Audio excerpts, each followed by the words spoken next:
Welcome to the Offer Your Voice podcast. I'm your host, Michelle. And I'm your host, Jeana. And we are so glad you're here with us today. And today we're going to continue talking about parenting. So good. This has been fun. First two C's, because we're going through the 6 C's of parenting. And the first 2 C's were creed and communication, which we talked about last time. Went into some depth with that. Yeah. It's very good. Yeah. And so this week we're going to talk about celebration and consistency. Okay. And under consistency is currency. So we'll talk a little bit more about that. But celebration. Okay. So we're going to kick This it right sounds off. like exactly my favorite one. Right. It is definitely one of my favorite ones, the whole of my life. And I know yours too. Just looking for a reason to celebrate something. Have fun. Yeah, Exactly. just That's have right. fun. Celebrate somebody, something, whatever we can do. So, just some things that we have done to celebrate. And it's very much about the small things that become big things.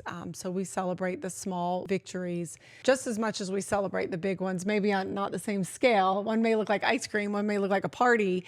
However, it's still celebrating. Celebrations. And, yeah, Yes. It's good. Yeah. And so some of the things we've done, one of the things I love that kind of started by accident that I did early on, I bought this ceramic cupcake. When Jacob was like a baby, like definitely couldn't even get around the house, much less read or anything. But You started your own tradition. I did, and I love it, and we still do it, even though they're all adults.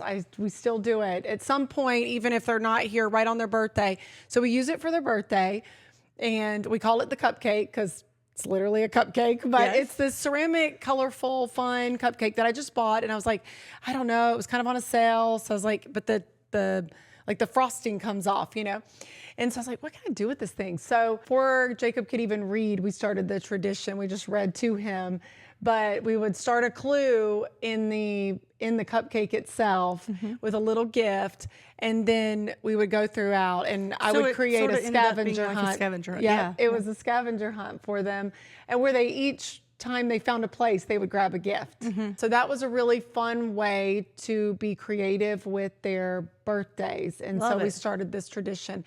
But really on the more tangible day-to-day things, so many kids today are doing some kind of sport or dance or gymnastics, something to have them out. Jiu-jitsu, That's right. from our friends Sydney and Michael. So there's so many different activities that kids can be get a part of. involved in. Yeah.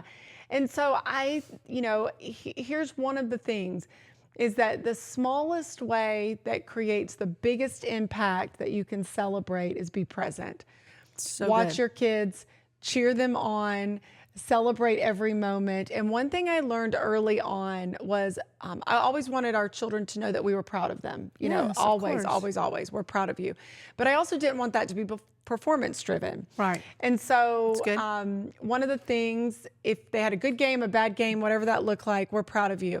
But then my question always was, are you proud of you? yourself. Because That's good. really it came down to when they're little, did I help that kid up off the field if he fell over? Did I, it's those Am I a good character, teammate? right? Did I high five my teammate for making the touchdown, or did I wish I had made it, or whatever that looks like? But are you proud of you? Did you conduct yourself like, a young man of integrity and character? Right. And so all of that mattered more than, were you really awesome at this sport? I mean, that's great. And you continue to hone in on your skills and work hard, and they all became, great at what they did in their own right. But it's really about learning that how to celebrating. be a good teammate makes such a difference. It does. Because that carries you through life. Yes. It's not just that, it helps you also not be self-absorbed. Exactly. That you're part of something greater than yourself. Yeah. The teamwork makes things actually work in life. Exactly. And so there's this one little funny story, we talked about last time, like we don't have the, kind of the philosophy of quitting. So you kind of finish what you start, even if it's not all the way to You do the good sportsmanship, Yes. all of that. And so Jacob got into a sport. He just did not love it. He was not wired for that It was not particular his sport. vibe. Yeah, right. And he wanted to quit. And we're like, no, you don't quit. You can't let your teammates down. You know, Finish the season. Yes, you finish this out. And then you never have to play the sport again. Right. But we finish this season. Our yes means yes, you know. And so we get out there, and like Ashley and I and, you know, the other fellas are out there watching him at this sport, and we're realizing that he's actually not taking the field the same way we might have thought he would take the field. So instead, he has chosen a new role on the team for himself. So he's sort of like, you know, Working the system. He kind of worked the system, but he made the most of it, and he was such an encourager. So he became the water boy for the team. So he was providing the water the whole game. So of course we had fun with that, and we celebrated. We had a whole water party when he was done. You know, we just were, you know, we made it a silly thing, but nonetheless, he finished, and he was happy. That's right. He was so happy and so proud of himself that he was providing water, you know, and honestly, you know, he really wasn't that great at that sport. So it's probably, you know, just as well served. So it was fun, and he was such a great encouragement to the team. So just a silly little story about, you know. Well, you know, also they have to try to see what fits. Yeah. You know, I mean, like my brother did not love baseball. You know, he had t-ball, but he ended up having trouble with heat in the summer. And I mean, that's a hot sport. You're just out there in the blazing heat. And it was just not his jam. But then he loved football, like later on, even though he was thin and tall, and he wasn't necessarily built for football, but he was so focused and determined, and he loved it so much. And then that was his sport. So it was just a funny, you know, you have to find, because I loved softball, and volleyball, of course. And so I would be out there all the time. You know, I loved it, but you have to find the right spot for your kids. It's true. Yeah. And what they love, what they're passionate about. And even like Kate and Zachariah, you know, because JW also had, my brother, he had also wrestled in high school. They wanted to try wrestling, and I had gotten them these cute little Asics mat shoes, and they were going to do a little camp, and they started, you know, and they were like, I don't think this is our jam. You know, they decided they were not feeling that. So, you know, they have to figure it out. Yeah. You have to figure it out. Yeah. But I like your philosophy, like you said, just finish out what you started, and then you can be done. And it may not look like we want it to look, even as parents, you know. Well, like you said, you thought he's going to play on the team, but he ended up being the water boy. Yeah. But that was part of being on the team. So, and he brought his portion. I love it. He found his role to be on that team. That's and so I thought that was great. And I think sometimes as parents, you know, we can get our own egos in the way, and we can say, oh, well, but he's not this, or they're not that. Or instead of just saying, but are they thriving? Yeah. Are they having fun? And what else matters really in the grand scheme of life? I mean, you want, there are certain times when you really got to focus in and, you know, get some things handled. But one of the things I love that you all have cultivated was each of the brothers was at the other brother's sport. Yeah. And celebrating what they were doing, you know, no matter what, you know. That was always very important to us. So good. Because we support and celebrate. Yeah, and that's right. And the beauty is that when you look in the stands, because it's not if you look in the stands or on the side of the field. For sure. When those kiddos look in the stands, even if they don't wave or seem excited, it matters. It matters. That's and when they look up there and see their whole team, you know, they're people up there. You came to a lot of games. You know, we had other friends and family come to games, and all of that matters when they look up in the stand and they're like, yeah, let's go, you know, and just those places are add exceptional value to a child's life, to their safety and security. Yes. And then the ways that you get to celebrate that. And it's interesting too, because in different contexts, you have to celebrate differently. Yeah. You know, like obviously at a football game or a basketball game, you're, you know, jumping up and down, and really, really loud and excited and calling out their name and like, go Asher, go, or whatever. But then, you know, like I have also Zachariah, who is in concert band, and it's, you have to be very quiet. It's decorum, but I want to be like, go Zach! I know, you got this, buddy. I know, you know. But also that would super embarrass him, right? But being there and him knowing that you're there, then that's the whole point. Looking out and seeing your seeing face. Yes, exactly. That matters. We got to go earlier in April when he was on the Atlanta Symphony Orchestra Young Talent Development Program, and he just did he knocked it out. He had his own personal concert. Like each one of them, I think there were only 24 students total from freshmen to seniors.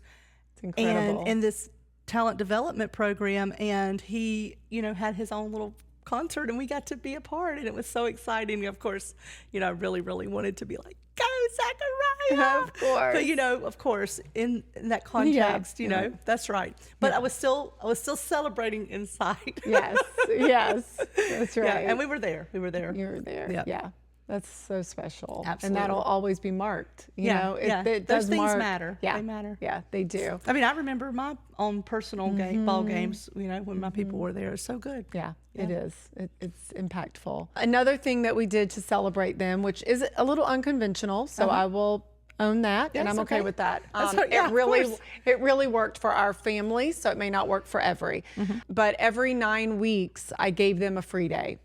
So from school. So they got to choose when that day was. It couldn't be on a major test day or something significant. And they knew that. I mean, we had, some boundaries around it. Small ground rules as we got started. But it was, because let's face it, everybody gets sort of burned out in a minute. Yeah. I mean, I get burnout even, doing the day to day. And so, they do.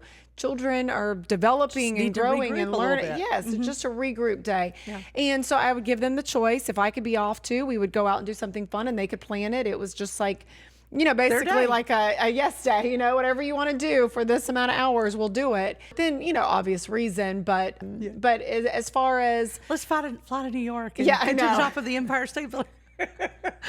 In 6 hours. In 6 hours, that's right. But, as they got older, if they just wanted to sleep until 11 or whatever, I don't care. You get to do that. It's your day. It's your day. It's the day that you've chosen. Now, if you're real sick and you've used all your days, then I'm sorry, you're still gonna have to work it out and figure out how you're going to school. So, this is what it was. So we had that negotiable, but it was really impactful for them. That's good. And they're like, Mom, I just need to take my day today. And I would be like, okay, any reason? Because I wanted to know if there was something underlying happening back too. To that communication piece. Sure. So, no, I'm just tired and I just want it. And is that okay? Football, several of them play, well, the 3 youngest played football their whole high school career. So really with football, when it's football season, you can't be off. I mean, because if you miss school, you can't be at practice, then you can't be at practice, you can't play a game. It's a whole thing. It's a whole thing. So, that's coaches, that's good. I mean, it's, for sure, it's good. It's hardcore. Having been a coach in high school level, You're like, I know, I need those kids there. So that's it's important. And that goes back to that, being part of a team. But when they could, they were able to take those days, and it was really helpful for them, just for their mental, reset. Yeah, like everybody says, like, just take a mental health day. For real. It's really just a breather. We were doing that before I even heard that term, but it's just a reset. It's a reset button, I like it. And so, so the things that also can be celebrated are the things that they do, their artwork, their, creative things and avenues. We have totes for each of the children that we've kind of gathered up, their beloved blanket or their favorite childhood toy, or school events and happenings, awards, and definitely artwork. I have every piece of artwork. If it got thrown away, it was by absolute accident or mistake, because I just think that's such a beautiful expression. Well, it seems like it was something that not that long ago Asher had made, and you were gonna was it that little bee? It's a little bee. Yeah, that's so cute. Tell that story. So it's a little pipe cleaner bee with little googly eyes. It's real cute. It's been sitting in my kitchen in the windowsill by my plant for I can't tell you how long. Yeah. And I was kind of like, it's probably time. Like, I wasn't going to throw it away, but I was going to go put it in the box. Right. And I mean, this 18-year-old young man was very disappointed that I was going to take that away. Which, interestingly, from the decor. It was very much like what you said about, hey, you can have communication. Yeah. And you can say, I felt disappointed about this. Exactly. And he was. And he said that. And so guess where the bee is? Right. The bee is back on the windowsill. Actually, the bee never really left the windowsill. It was just in talks of leaving the windowsill. So it's still there. And it's a reminder, though, to me, every morning, every dish I clean, everything I do, that it is this beautiful place, that those things matter. Yes, absolutely. The recognizing who they are matter. I remember even when they were little, I had different size pictures of them in the house, of different moments. And, picture collages were a thing back in the day. Maybe they still are, I don't know. But one of them asked me, hey, do you not love me as much as you love the brothers? Because their pictures are bigger than mine.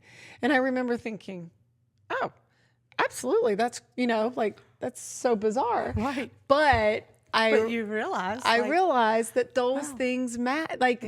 Their perception becomes their reality. And so I have to make sure that how they're perceiving everything is, and I'm not you get this, so you get this. We're not totally equal. We may have the same number of gifts or the same number of something, but I'm not like buying 4 of every, because not everyone likes the same thing. So I don't celebrate that way, which that's fine if people do. But the truth with is the uniqueness of with the them. uniqueness Sure. of who they are. That's yeah. right. And so I think celebrating those accomplishments, celebrating even if they were stressed out about a spelling test, and they got a 90 or 100 or whatever the score is, take them out for a quick ice cream, like you get a scoop of ice cream because you studied and you did so great. That's right. Like those are all, or go for a walk in the park or whatever that looks like. It can look like so many things, especially whatever your area looks like as well, or, heat and, months that it is and whatever, all the things. There's so many variables, but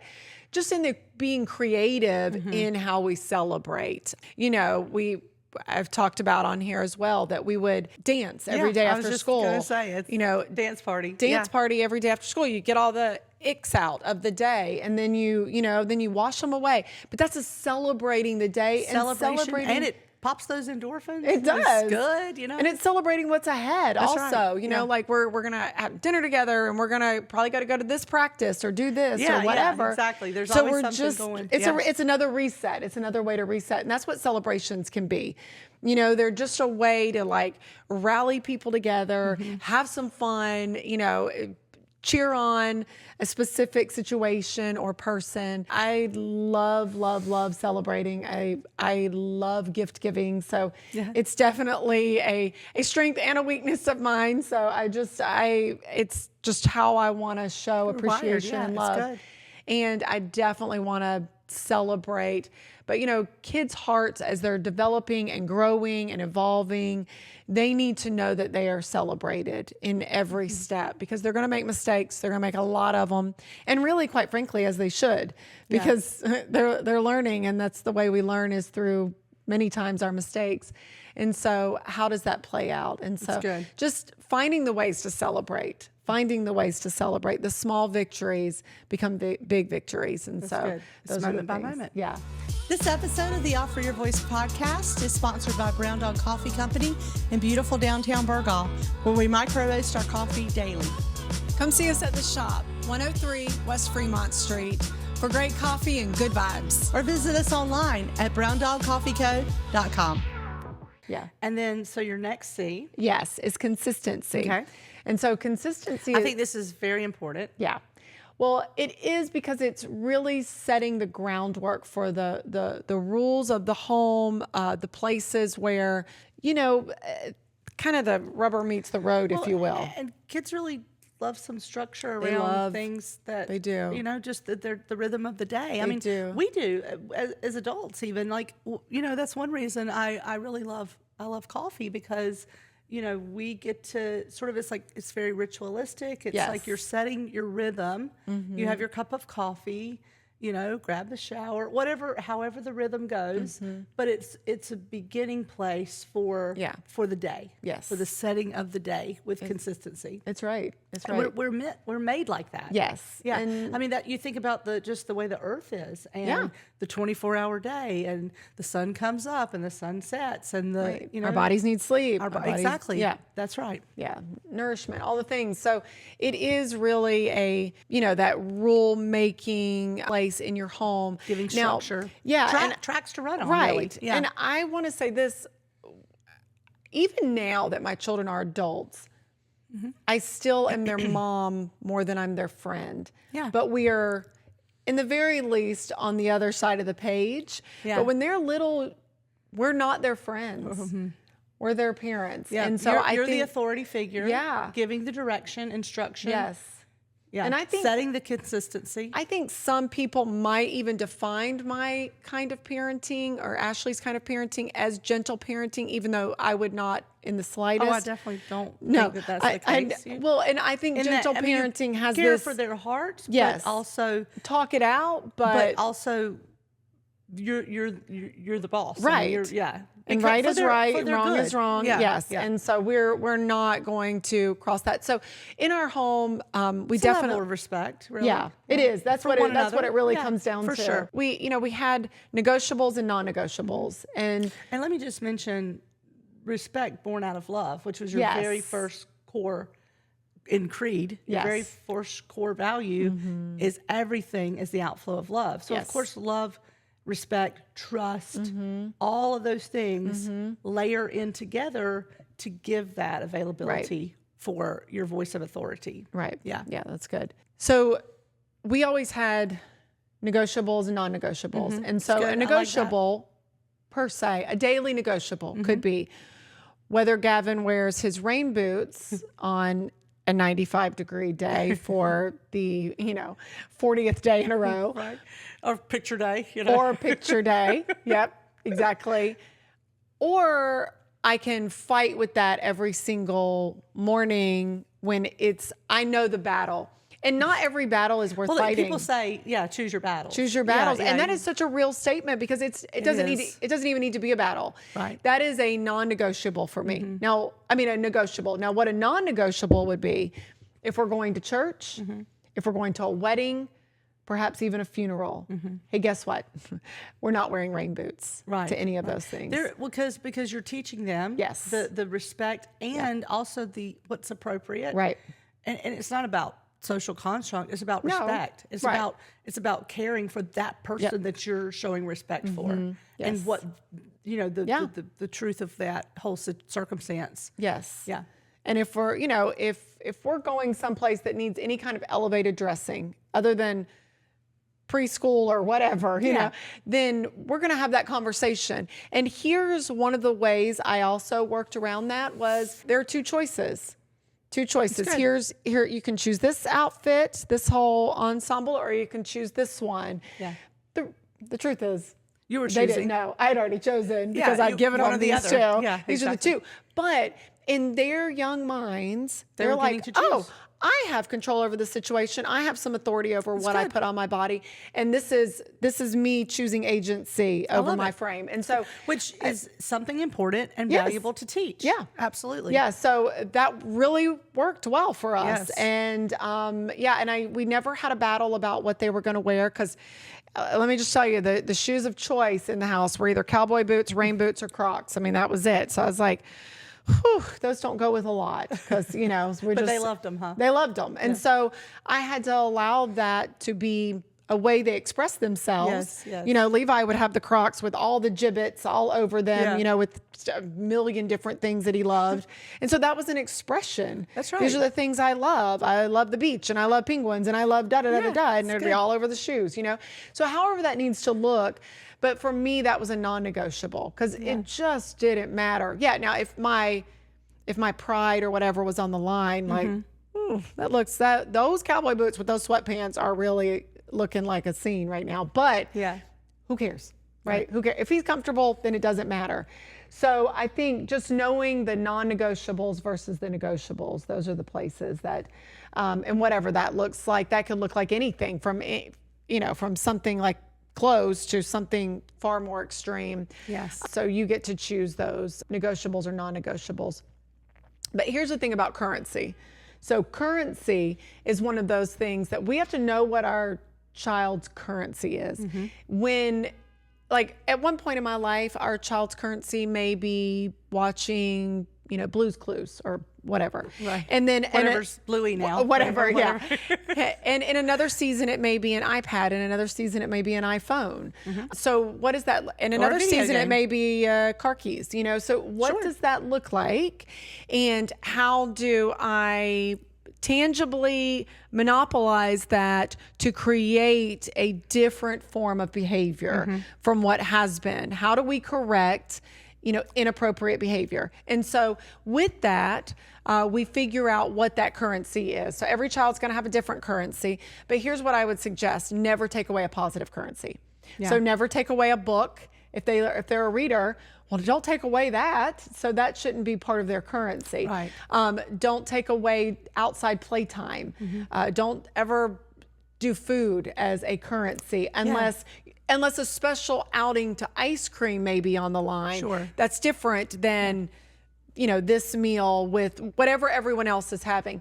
Those are just some things that, I have learned over the course aren't good currency to use against for a consequence. Of food circumstance. I mean, in your young childhood life, you learned really, really early that an adult in your life who really should not have had this much authority, but basically forced you to eat something that you did not want to eat, and it made you sick.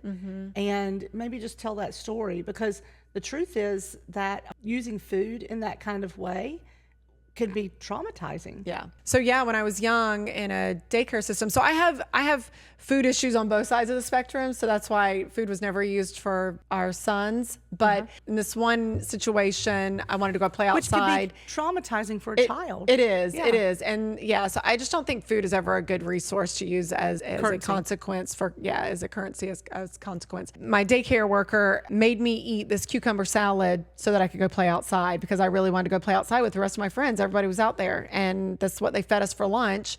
And I didn't like cucumbers. I didn't want to eat it. And it wasn't just try one. It was, no, you have to eat the whole salad.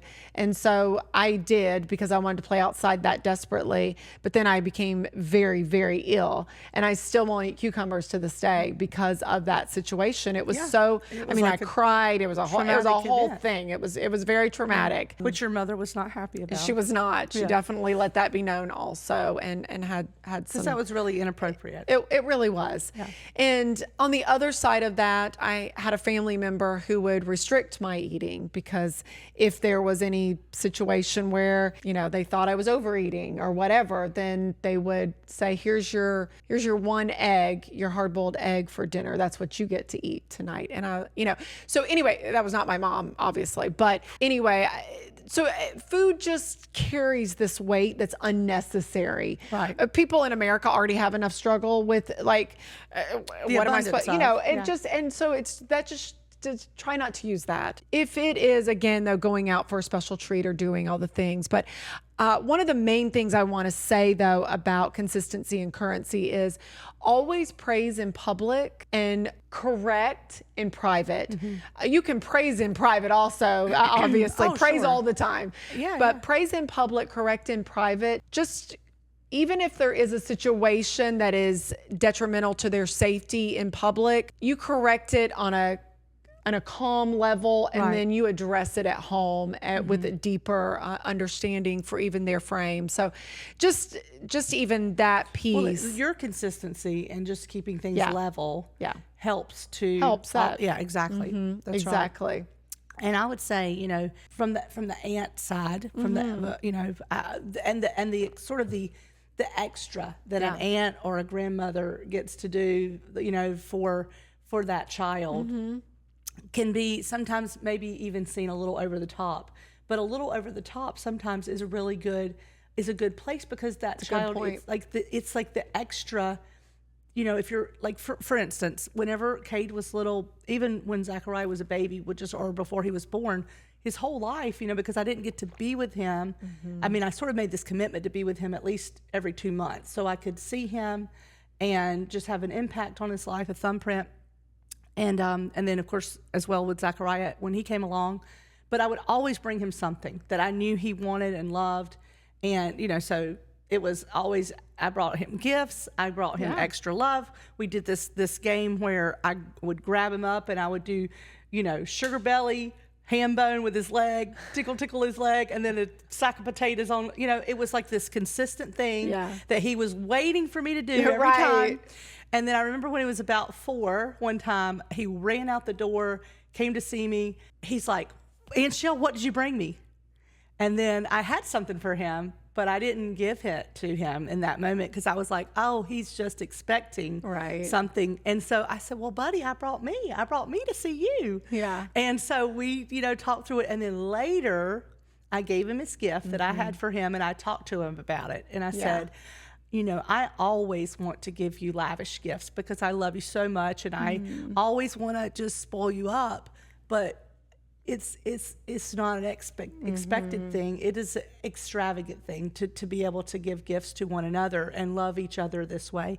And he completely understood. He realized, and literally, I mean, from 4 years old, he never did that again. Yeah. And Zachariah was the same way. Zachariah, he would celebrate if I gave him a little tiny, teeny something, like a little piece of gum. Like, he was like, this is the best, Aunt Shell. Just his celebration was always extravagant and over the top. And so, of course, you want to do everything, so that the appreciation piece was something that I wanted to cultivate in them. Not an entitlement or an expectation, but an anticipation and an excitement, and a celebration for the joy of being together. And so that, and then I will say to the parents, just let the aunts, let the grandmas, let us have those moments to gush a little bit. Let us do the extra, pick them up from school. And I used to get to pick them up from school sometimes when I would come to Raleigh and they lived there, and we would go to Pelicans and get a snow cone. And it was just they got to play on the playground, and it was like something special, a special treat that was a little extra. And that just marks a child's life. And no, it does. It definitely marked my life for them to be able to be with them and do that for them. So it's sort of a both and. It's consistency and the celebration. And then also that we're going to value your own ethic. We like as an aunt, I'm not going to go against something that JW and Melissa went. We had the same value and ethic. Right. And then I'm in agreement with that. I just have a different expression. Right. In the way that is offered. And I think that's really a great point because, my mom was the same way, and she really wanted to spoil the boys, all the time. And, but she lived close too. So we had to have some small boundaries on what that looks like. Right, of course. Because she wasn't seeing them once every, 3 months or even once a month. No, that's good. But I think you create that and you your family and let it be something extra, to your point. Though let it be something, even if the parents provide this special cookie, even if you don't do sugar, like it's a special cookie that's only at grandma's house or Aunt Shell's house or whatever, then that's something super fun that they get to experience together. Well, I will say, this just makes me think of a story of my brother. This just shows also my grandparents and how they were always extra with us as well. And thankfully, that was, my mom loved that, and, my mom and dad. And my brother was probably like 2nd or 3rd grade, I guess 3rd grade maybe. And he said to his teacher, hey, I need to go talk to Miss Hazel and call my grandma or my grandpa to come pick me up. And so they just thought he was sick. I mean, I don't know if they just didn't question the child. I don't know. But anyway, he goes up because he was just no trouble at all. Right. I mean, he was just a good kid always. So he goes up to the office. Miss Hazel, who's the office secretary, she knows all the children and everything, calls Mr. Henry. She's like, I'm going to call Mr. Henry, which is our papa. And he came and picked JW up. JW goes to my grandmother's and grandfather's house, and my grandmother said to JW, well, are you feeling bad? What's going on? He said, no, Mammy, I just wanted a milkshake. I just wanted one of your milkshakes. Oh no, that is awesome. So that was extra. And so then they had to have a conversation about, what was appropriate. But it was just, I mean, sweet. Sweet and precious. He had it on his mind. And he's like, I just need to go see Mammy and have her make me a milkshake. Yes. Oh, that is precious. But see, that's the kind of like extra gush and love that, that only a grandparent can give and do. And I mean, he didn't do that again in the rest of his life, but it was just that moment. Yes. And because he knew he could call them and they would be right there. Yeah. And I think that's the thing with consistency, is knowing that the consistency of certain things can be fluid when necessary. Right. Like you set these family rules, these ground rules, whatever they are. But if there needs to be a slight, scale that shifts, just to say, hey, you know what? I like this though. Let's add this into our kind of where we are and what we're consistent in. And maybe you can always go to Mammy's and have a milkshake after school. Right. Yeah. That's like one of those things. And then you set new ground rules. But also I do think even consistently saying, because how often do people live near grandparents or family members and they may not even see them once a week? It's just life gets away from you and you just start doing. And so maybe even consistency is saying we're going to go and visit them every, once a week for, however that needs to look. But your consistency is can, important. It's important. It's so important. It's so important. And so, so I just think, with those places, celebrations, celebrate everything that you can celebrate. That's right. And be consistent, because kids know that. Mean what you say what you mean. If you set a ground rule, and don't make it an unreasonable ground rule for yourself either. Like, you're grounded for 5 weeks and you're not going to the park, to the pool, you're like, I'm sorry, I just ruined my own life. You know what I mean? Right. So like, don't make it unreasonable. Do something that match tone and tempo, as they say. That's good. That's right. Whatever the situation was and the poor behavior, match it with a consequence. And so that may be a small consequence. It may be slightly larger.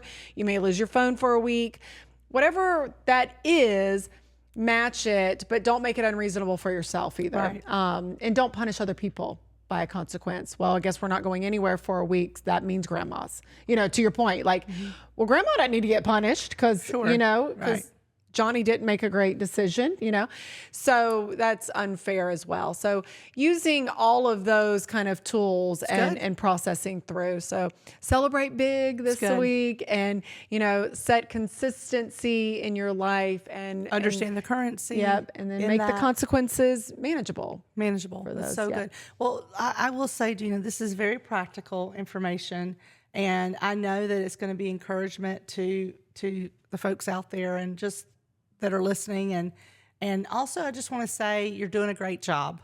Yes. You're doing a great job. Mom, Dad, Grandma, Aunt, Grandpa, all the people, you're doing a great job. That's right. Keep being invested in the children's lives and how they interact and your role, because each role is a little bit different, and being able to, if you're an amazing teacher and at this point in my life as a boss, to these teenagers. And so it's just seeing where they're at, always just checking in and saying, hey, are you good? Yeah. And like how you would do often, just, put your hand on their shoulder and just give that little calming touch, and then be able to talk through that. So it's really good. And just like you said, knowing each one and their uniqueness.